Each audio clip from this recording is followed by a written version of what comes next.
So tell us now, can men and women, can boys and girls, can they be friends? Can the girl like have this confidence that, look, I'm just going to hang out with the guy, and you know, the girls, they're jealous of me, you know, they give me a problem. He's nice to me, actually. He praises me. He's always telling me sweet things. He's so nice, you know. I'm not going to do nothing with him. We're just hanging out. Can this happen? Is this I mean, can it happen? It's happening. Uh-huh. That's for sure. It shouldn't happen. That's also for sure. But can it be that we're just friends? Is it going to stay like, can boys and girls be friends? No. No, boys know that all too well. They won't admit it, but they know that very well.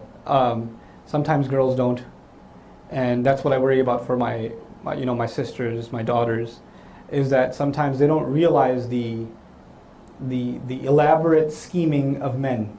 Elaborate scheming of men. Yeah. The wolf so we're is just meeting because we're lab partners, or we're discussing a project at school, or the MSA, the convention. We're discussing Islam, and the sister won't see through it at all sometimes. And actually, we have to raise the level of awareness and caution among our sisters, so that there's no harm. You're going to interact with men. That's going to happen, right? In the business world, in the school setting, at the work setting, it's going to happen. You are going to have interaction. But what are some guidelines that you have to respect that can make those interactions healthy as opposed to unhealthy? I actually personally believe we should have guided interactions between brothers and sisters, especially young boys and young girls, as they're coming up, guided by the elders, so they know how to respectfully interact with one another also.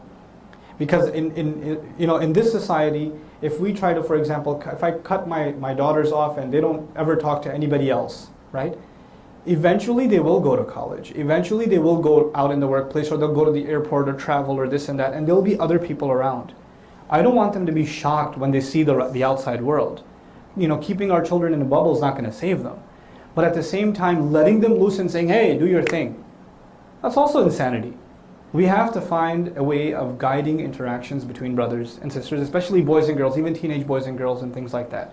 It's okay if they have an interaction with each other so long as it's respectful.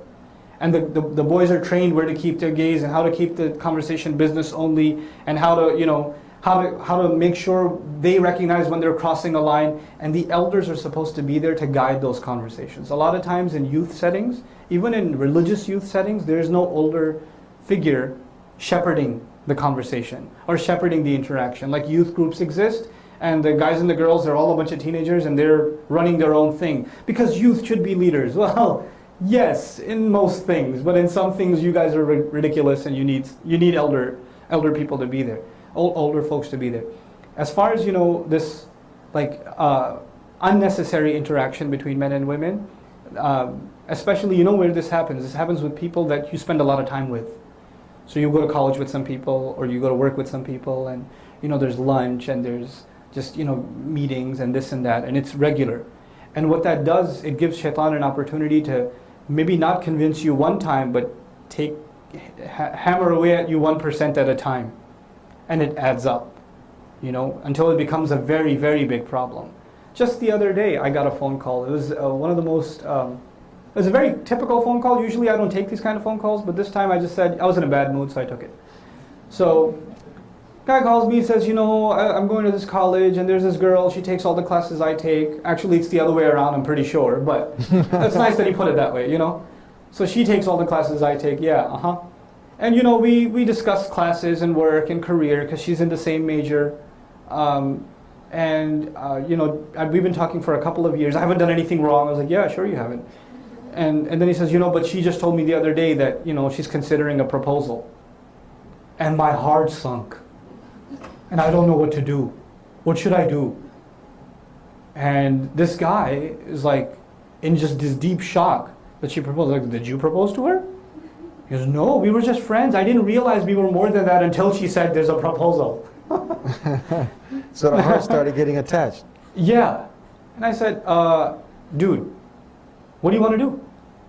You just told him like that? Yeah, so what do you want to do? You want to marry her? Talk to her parents. Go. But there's already another proposal, and I think she likes the guy or something. I don't even see life is worth living anymore, and blah, blah, blah.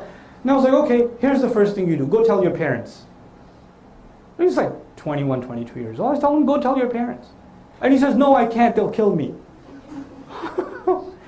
And I said, okay, so you can't live without her, but you're not man enough to tell your parents. No.